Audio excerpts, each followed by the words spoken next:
My brother emptied my accounts and vanished with my girlfriend. I was heartbroken until my 13-year-old daughter said, "Dad, don't worry. I handled it." Then days later, my brother called screaming. This happened about 8 months ago, and I'm finally ready to talk about it because the fallout is still giving me life. I'm 34, work in logistics management, and thought I had my life pretty much figured out. Spoiler alert, I didn't. Let me set the scene. I've got a daughter, Mia, who just turned 13. She lives with me full-time after her mom passed away from cancer 3 years ago. Yeah, that part sucks. But we've built a solid life together. Just the two of us against the world type of thing. She's sharp as hell. Way smarter than I was at her age and honestly more mature than most adults I know. The kind of kid who taught herself to code at 10 because she was bored during summer break. The kind who reads cybersecurity articles for fun and corrects my password choices. After her mom died, it was rough for both of us. I won't pretend otherwise, but we figured it out. Created routines, learned to communicate, became this tight unit that didn't need anyone else. She'd come to my office after school sometimes, do homework in the break room while I finished up. We'd grab dinner on the way home, talk about our days, just exist together in this comfortable space we built. I worked hard to make sure she had stability. Made every school event, every parent-teacher conference, every science fair. Learned to braid hair from YouTube videos. Figured out the whole period talk way earlier than I was ready for. We were doing okay. Better than okay, actually. Then there's my brother Ethan, 2 years younger than me. Always been the golden child in our family despite being a complete screw-up. I'm talking dropped out of college twice, couldn't hold a job for more than 6 months, borrowed money from everyone, including our 80-year-old grandmother. But somehow he had this charm that made people give him endless chances. Our parents always made excuses for him while I was expected to have my life together because I was the responsible one. Growing up, I was the one who got lectured about responsibility when I brought home a B. Ethan could fail entire semesters and our parents would talk about how school just wasn't his thing. How he'd find his path eventually. I paid for my own college working 2 jobs. Ethan got his tuition paid for twice before he dropped out both times. I bought my first car with money I'd saved since I was 15. Ethan got 3 cars bought for him after he wrecked or sold the previous ones. The pattern never changed. I'd build something, achieve something, work for something, and it was just expected. Ethan would mess up, need help, create drama, and everyone would rush to fix it for him. Made family gatherings fun, let me tell you. Nothing like watching your parents hand your brother money while telling you that you're doing great and don't need any help. And finally, there's Sarah. We'd been dating for about a year and a half. Met her at a friend's cookout. She was funny, seemed down to earth, worked as a dental hygienist. She had this laugh that made other people want to laugh. Told decent stories. Didn't seem high maintenance. Things were good. Not perfect, but good enough that I was thinking about long-term plans. I introduced her to Mia after about 3 months of dating. Didn't want to parade people through my daughter's life if they weren't going to stick around. Sarah seemed to understand that. Said she appreciated me being a protective dad. They got along okay. Not besties or anything, but Mia would hang out with us sometimes. Didn't complain when Sarah came over. That was good enough for me. Sarah knew the deal from the start. Mia came first, always. If there was a conflict between something Sarah wanted to do and something Mia needed, Mia won every time. Sarah said she got it. Said she respected it. Looking back, I think she just said what I wanted to hear. There were small things I overlooked. The way she'd get annoyed if I had to cancel plans because Mia was sick. How she'd make comments about Mia being old enough to stay home alone more often. Little suggestions that maybe I was being too protective, too involved, too focused on my kid. I'd brush it off, tell myself she just didn't understand because she didn't have children. Should have paid more attention to those red flags. Should have noticed that someone who claims to respect your priorities but constantly tries to change them isn't actually respectful at all. But I was lonely and she was there and it was nice to have another adult around sometimes, so I ignored the signs. Here's where it gets interesting. About 9 months ago, Ethan showed up at my place looking rough. Said he'd lost his apartment, got behind on rent, needed a place to crash for a couple weeks. The story was the same as always. Bad luck, circumstances beyond his control, just needed a little help to get back on his feet. Our parents had apparently finally cut him off financially after the 5th or 6th time he'd asked for rent money. So, I was his next stop. I should have said no. I really should have. Every instinct told me this was a mistake. But he's family. And despite everything, there was still this small part of me that thought maybe this time would be different. Maybe if I helped him, he'd actually get his act together. And yeah, I'm apparently an idiot, so I let him stay in the spare room. Figured 2 weeks wouldn't kill me. Mia wasn't happy about it. She'd never really liked Ethan, even when she was younger. Said he gave her bad vibes. When I told her he was staying with us temporarily, she looked at me and said, "This is going to end badly." I told her to give him a chance. She said, "When has giving him a chance ever worked out?" Couldn't really argue with that, but I'd already said yes. 2 weeks turned into 3, then 4, then 6. He wasn't looking for jobs despite saying he was. I'd come home and he'd be on the couch playing video games. Same spot as when I left that morning. Wouldn't help with dishes, wouldn't take out trash, wouldn't even clean up after himself. He'd eat the groceries I bought, use the utilities I paid for, and contribute absolutely nothing. When I'd bring it up, he'd get defensive, say he was dealing with depression, needed time to figure things out. I was being too harsh on him. Sarah would back him up, tell me I should be more understanding, more supportive. That family helps family. She'd give me these disappointed looks like I was being the unreasonable one for expecting a 32-year-old man to contribute to the household he was living in for free. That should have been a massive red flag. Like air raid siren sized, but I just thought she had a soft heart. Didn't understand how Ethan operated. Didn't realize she was already on his side for a reason. I work long hours sometimes. Logistics management means I'm dealing with shipping schedules, warehouse issues, driver problems, inventory discrepancies, the whole 9 yards. Some weeks I'd pull 50 to 60 hours easy, especially during busy seasons.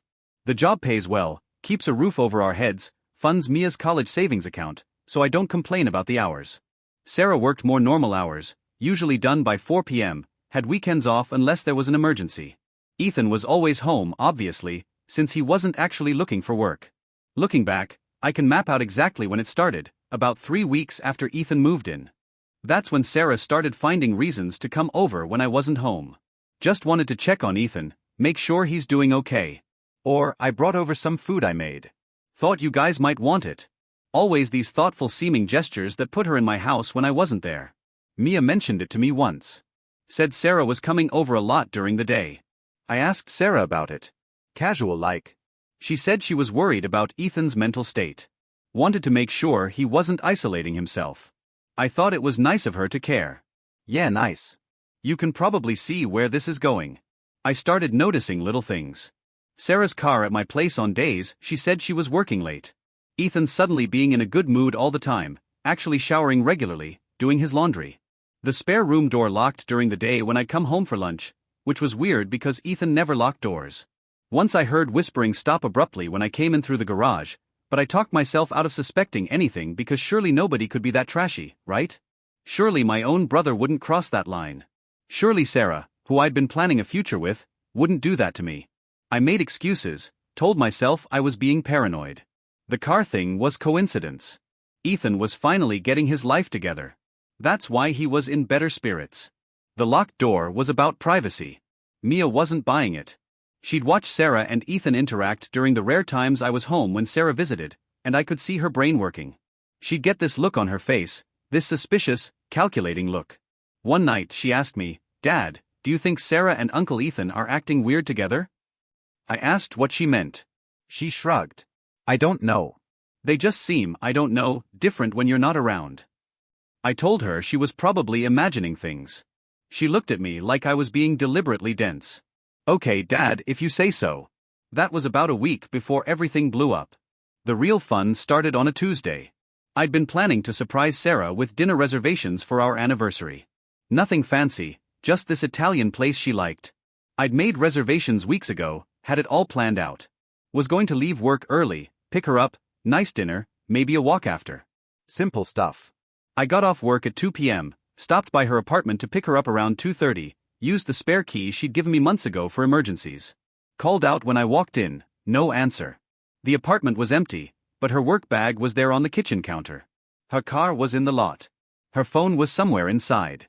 I could see her laptop open on the couch with a half-finished cup of coffee next to it. Everything looked normal, like she just stepped out for a minute, except she wasn't there. That weird feeling hit my stomach. You know the one. That instinct that something's wrong, but you can't quite place it. I called her phone, heard it ringing from the bedroom, walked in there, and her phone was on the nightstand next to the bed, buzzing with my call plugged in to charge next to a note in her handwriting with my address on it and 2:30 written underneath. My address, the time I'd said I'd pick her up like she'd needed a reminder. But she wasn't here. She was somewhere else at 2:30. And I knew exactly where. I'm not an idiot. Well, I am, but not that much of one. The pieces clicked together all at once. The car at my place, the locked door, the whispering, Sarah's sudden support of Ethan, her being at my house during the day. All of it made horrible perfect sense. I drove home going exactly the speed limit because I wasn't about to catch a ticket on top of whatever was waiting for me. Took me 17 minutes. I counted, pulled into my driveway at 2:47 p.m. on a Tuesday afternoon. Both their cars were there. Ethan's beat-up Honda and Sarah's Toyota parked side by side in my driveway like it was the most natural thing in the world. The front door was unlocked. I walked in quiet. The house was too quiet actually, except for noise coming from the spare room. The room where Ethan was staying. Sounds that made it crystal clear what was happening in there. I stood outside that door for maybe 30 seconds just processing. Part of me wanted to kick it down. Part of me wanted to walk out and pretend I'd never seen anything. Part of me just felt hollow, empty, like I was watching this happen to someone else. Then I thought about Mia, about what she'd think if I just let this slide, about what kind of example that would set, about the fact that this was my house, my life, my relationship, and my brother. And I wasn't going to be the coward who just accepted it. I pulled out my phone, opened the voice recorder, hit record, knocked on the door loud enough to be heard clearly over whatever was happening inside. The scrambling inside was almost funny. Almost lots of movement, rushed whispers, the sound of people trying to get dressed fast. I didn't yell, didn't break the door down, didn't even raise my voice, just said through it nice and calm. Ethan, Sarah, you've got 30 minutes to be out of my house. After that, I'm calling the police for trespassing. Your time starts now.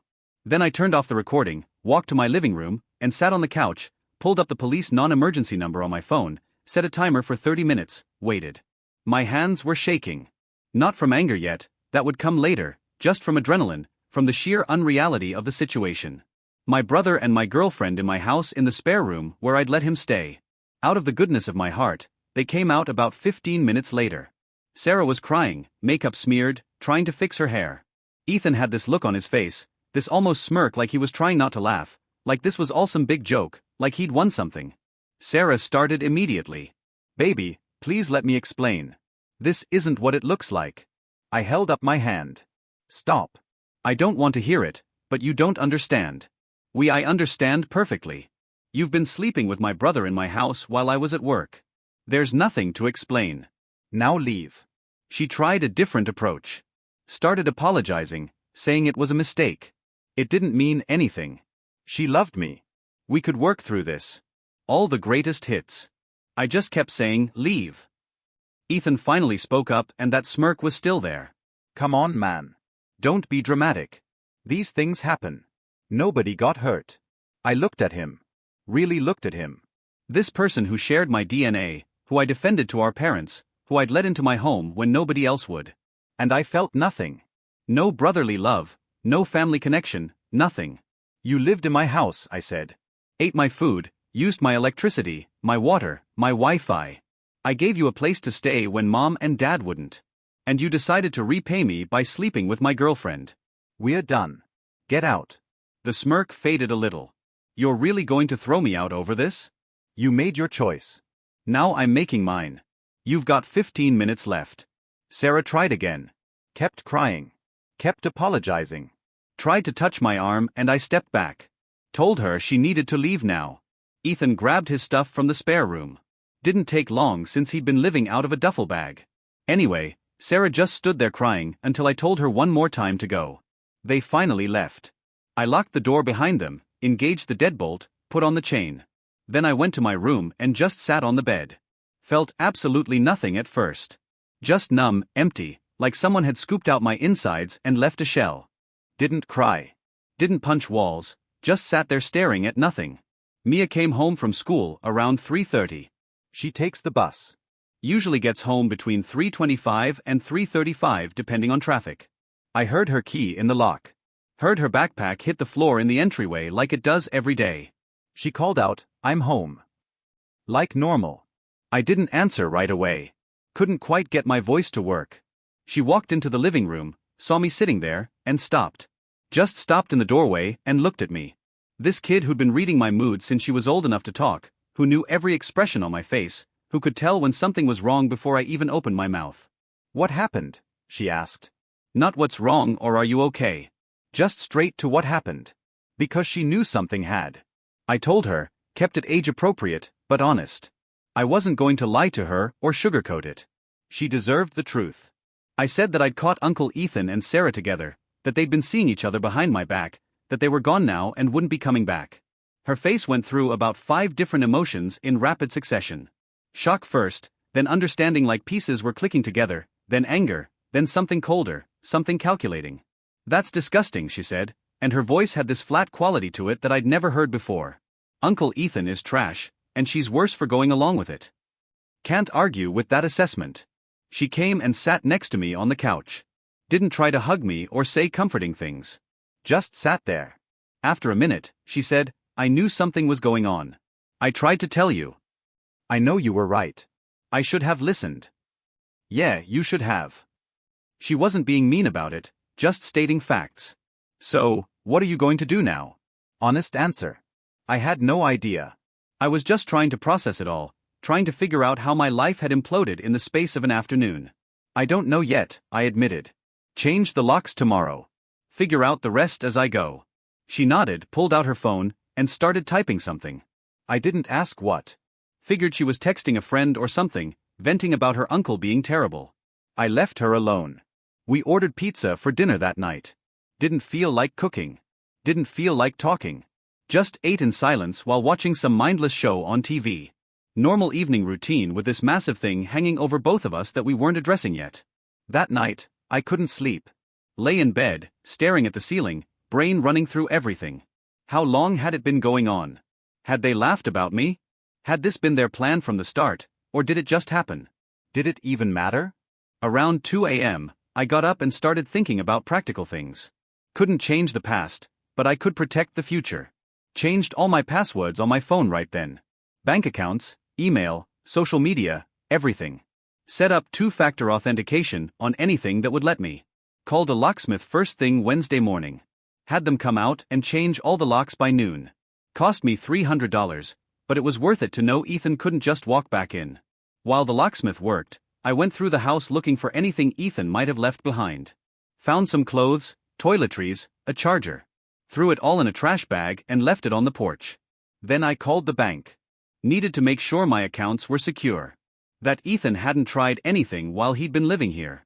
The automated system told me to log in online to check recent activity. I logged in around 1 p.m. Wednesday afternoon. Checked my checking account first. Balance looked wrong. Way wrong. Should have had about $8,000 in there for my last paycheck and what was left from the month. Balance showed $342. Felt my stomach drop. Checked the transaction history. 3 transfers. One Tuesday night at 11:47 p.m. for $3,000.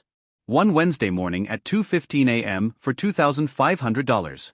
One Wednesday at 6:33 a.m. for $2,100. All to an external account. All marked as completed.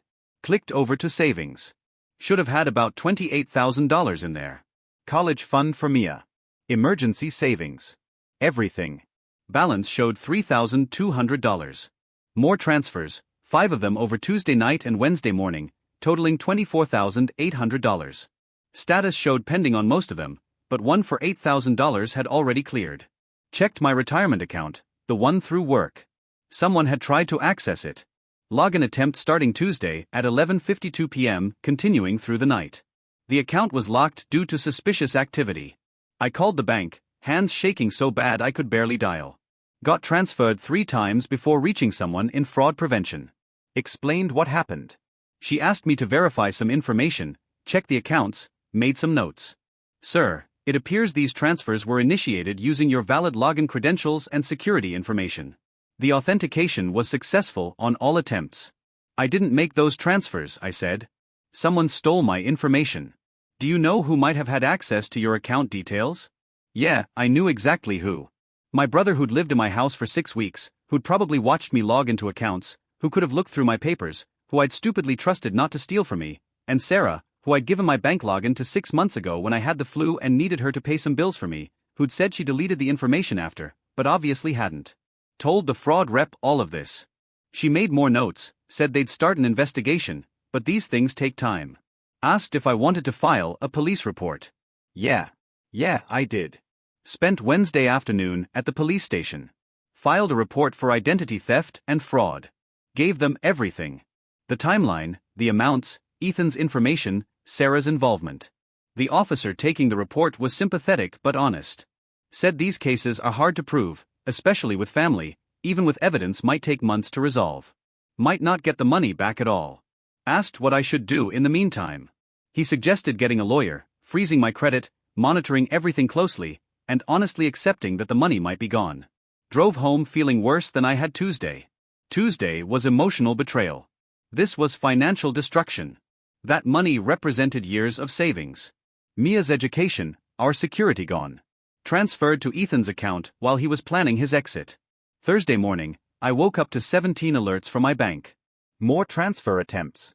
All blocked now since I'd reported the fraud, but it showed Ethan was still trying. The retirement account, my credit cards, even tried to open a new line of credit in my name. The bank's fraud department called me directly, asked me to come in, bring ID, sign some affidavit, spent 2 hours there Thursday afternoon going through everything. They could reverse the savings transfers that hadn't cleared yet. Got back about $16,800 of that, but the checking account money already gone. Sent to Ethan's account, which he'd apparently emptied immediately at an ATM. Multiple withdrawals Tuesday night and Wednesday morning. Maximum daily limit each time. Total amount I'd lost, just over $43,000. I had about $900 in my wallet and the savings money they'd frozen pending investigation, which I couldn't access yet. My mortgage payment was due in a week. Mia's school expenses, groceries, utilities, car payment, insurance, everything ran through that checking account. Everything was set up on autopay and there was no money to pay any of it. I sat in my car outside the bank and felt completely defeated. Not angry yet, that would come later. Just completely defeated. My brother had stolen from me twice in 1 week. Took my girlfriend, took my money, and left me holding the bag while he and Sarah ran off to start their new life funded by my savings. Called my boss, explained I had a family emergency and needed to take a personal day Friday. He was cool about it. Said take whatever time I needed. Good boss. Didn't ask questions. Drove home in a daze. Thursday afternoon about 4 p.m. Mia was already back from school doing homework at the kitchen table like normal. She looked up when I walked in, took one look at my face, and put down her pencil. "It's bad, isn't it?" she asked. I sat down across from her, told her about the money, all of it. How much was gone, how it happened, what the bank said, what the police said, watched her process it all. Expected her to freak out, cry, panic. We were financially ruined. Her college fund was gone. Our emergency savings was gone. We were screwed. Instead, she got very quiet, very still. That calculating look came back to her face. Then she said, "Dad, don't worry. I handled it." I blinked at her. "What do you mean you handled it?" She pulled out her phone, opened it, and showed me a folder with about 40 screenshots. Bank transfers, text messages, photos, documents I didn't recognize. "When did you do this?" I asked. "Tuesday night, after you told me. I couldn't sleep, so I did some digging. Turns out my 13-year-old daughter is way more tech-savvy than I gave her credit for. While I was lying awake feeling sorry for myself, she'd hacked into Ethan's email account. Used a password recovery method combined with some information she knew about him. Got into his email, then his social media, then started documenting everything she found. The text messages between Ethan and Sarah going back 4 months, planning when to hook up, laughing about hiding it from me, talking about taking my money and running off together, Sarah telling Ethan about my bank account information because I'd given her my passwords once when I was sick and needed her to pay some bills.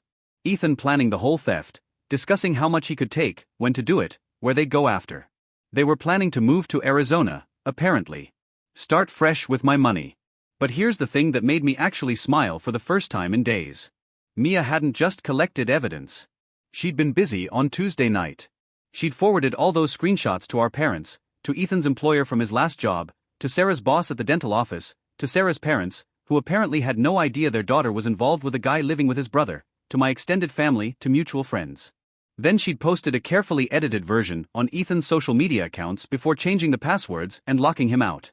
Nothing graphic, nothing that would get her in trouble, just a simple statement. For anyone wondering why I vanished, I stole $43,000 from my brother after sleeping with his girlfriend in his house. If you've ever trusted me with anything, you might want to check your accounts. The post had been up for about 6 hours before Ethan managed to get it taken down. But by then over 200 people had seen it, shared it, commented on it. I looked at my daughter, this kid who should have been worried about algebra homework and friend drama. And I didn't know whether to ground her or hug her.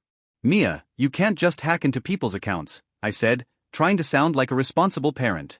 She looked at me dead in the eye. He stole from us. She betrayed you. They were going to run away with your money, Dad. Our money. The money for my college fund, for our house, for everything. I wasn't going to let them just get away with it. Hard to argue with that logic. What else did you do? I asked, kind of afraid of the answer. She smiled. Actually smiled. I sent all the evidence to the police detective handling your case. Figured it might speed things up.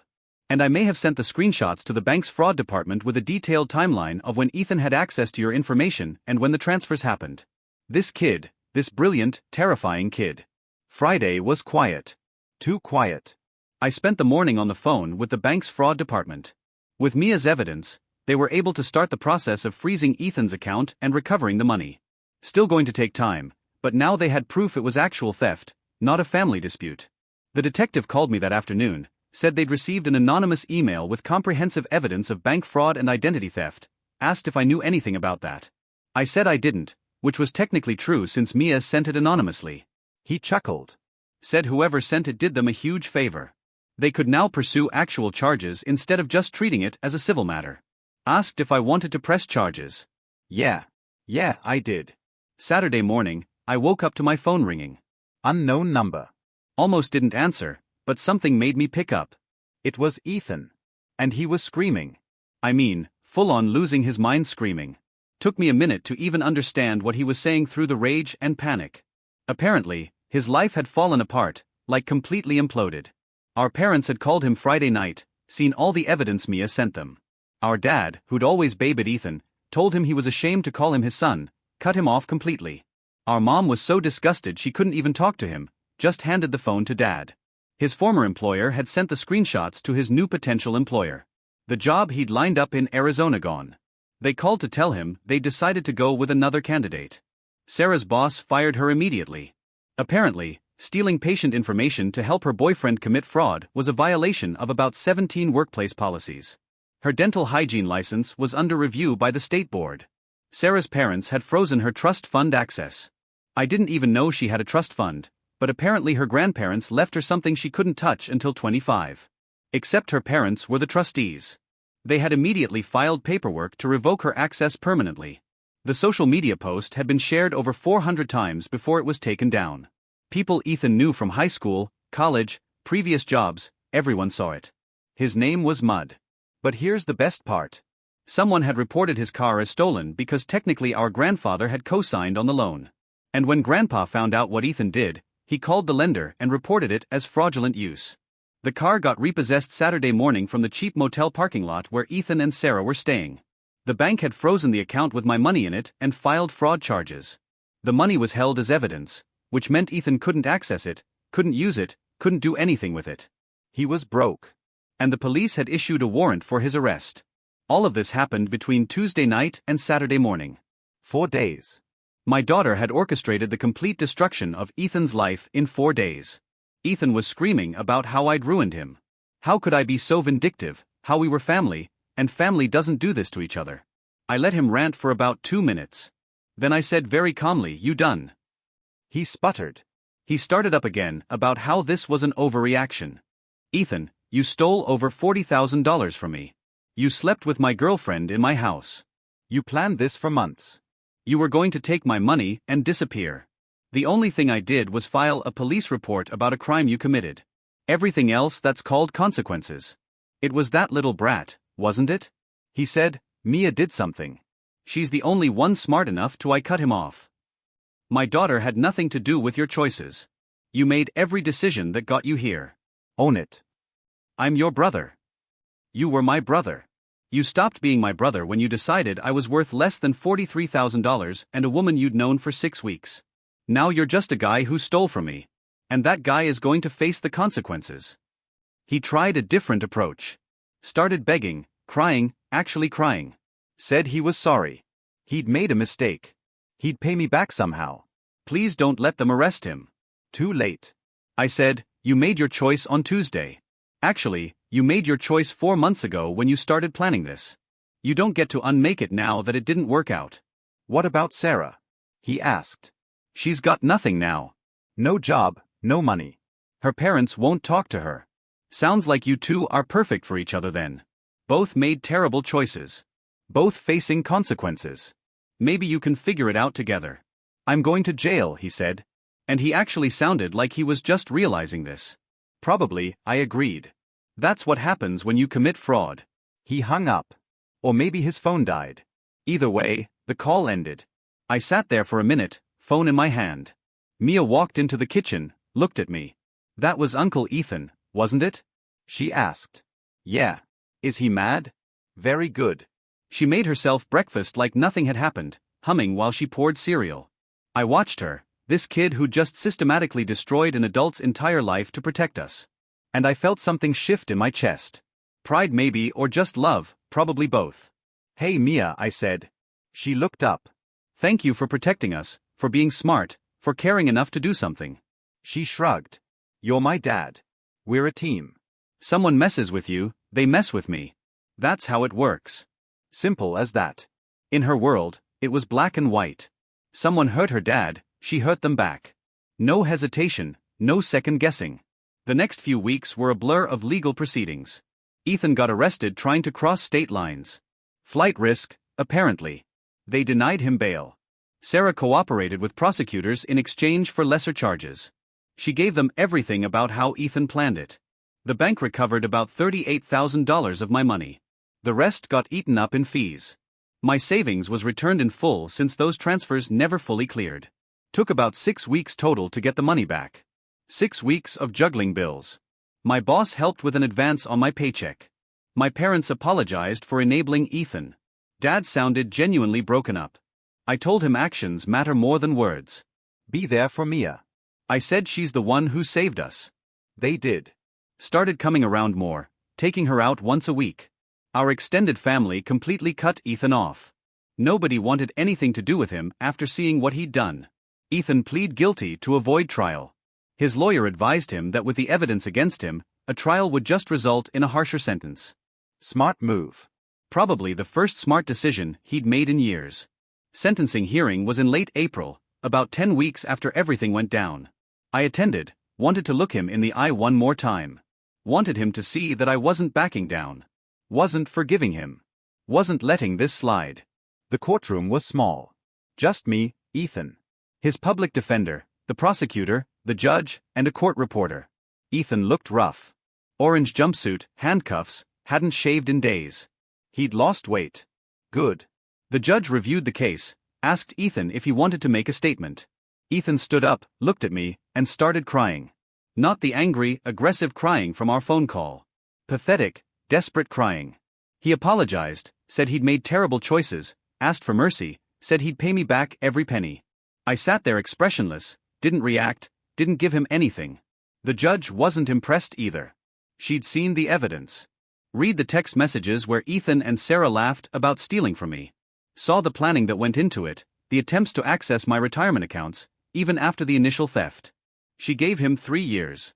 Said the premeditated nature of the fraud, the family betrayal, and the lack of genuine remorse made it worse, not better.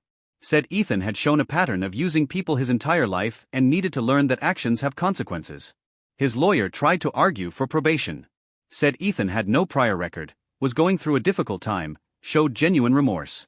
The judge shut that down fast. Said planning a theft for 4 months and executing it isn't a difficult time, it's a crime. Said, crying in court isn't remorse. It's self-pity. 3 years, probably serve 18 months with good behavior. Ethan looked back at me as they led him away. I didn't look away. Just stared right back. Let him see exactly how I felt about him. Nothing. Not anger, not hatred, not sadness, nothing. Sarah got sentenced a week later. I didn't attend that one, but the prosecutor called to tell me the outcome. Probation and community service. Had to pay restitution for her part. Complete 200 hours of community service, stay out of trouble for 5 years. Any violation meant she'd serve 2 years. She also lost her dental hygiene license. The state board reviewed her case, decided that violating patient privacy and using confidential information to commit fraud was grounds for permanent revocation. She could never work in dental care again. All that education, all those licensing exams gone. Last I heard, she moved back in with her parents. They're making her pay rent, treating her like a tenant instead of a daughter. She works retail now, some clothing store at the mall, makes minimum wage, lives in her childhood bedroom at 29 years old. Her parents won't let her near the trust fund. They're holding it until she's 35 now, and even then, she'll only get partial access. They're donating a chunk of it to charity just to make a point about consequences. Ethan's got 12 more months to go as of now. He's at a minimum security facility about 100 miles away. Our parents visit him once a month. They invited me to come along once. I declined. They asked why. I said, he's not my brother anymore. He's someone who stole from me and destroyed my trust. I don't visit people like that. Mom got upset. Said family is family. I should show forgiveness. Holding grudges isn't healthy. I told her that forgiveness is earned, not given. Ethan hasn't earned it. Sitting in jail feeling sorry for himself isn't earning it. Maybe in 10 years after he's actually rebuilt his life and shown he's changed, maybe then we'll talk, but probably not. Dad understood. He said, your mother wants to believe people can change overnight. But you're right. Ethan needs to prove it, not just say it. People ask me sometimes if I regret how it all went down. If I wish I'd handled it differently, been less harsh, given Ethan another chance. If I feel guilty about him being in prison, honestly, no. Not even a little bit. He made his choices, planned it out, executed it, tried to ruin me financially while betraying me personally. The fact that it blew up in his face isn't my fault, it's his. Every single consequence he's facing is a direct result of his own actions. Mia says she doesn't regret it either. Says Ethan needed to learn that actions have consequences, and nobody was teaching him that lesson, so she did. Hard to argue with a 13-year-old who's right. The other day I got a letter from Ethan written from jail. Long thing about how he's had time to think. Realizes what he did was wrong. Hopes someday I can forgive him. I read it once, then I tossed it in the recycling. Maybe in 10 years I'll feel different. Maybe time will make me more forgiving. But right now I've got nothing to say to him. He burned that bridge, dumped gasoline on it, and lit it on fire. You don't get to come back from that just because you wrote a nice letter from jail. Mia asked if I was going to write back. I said no. She nodded. Good. He doesn't deserve your forgiveness yet. Maybe not ever. Wise kid. Guys, if you are not subscribed to the channel, please consider subscribing. It really helps hit that 100,000 mark. Thanks for making this dream come true.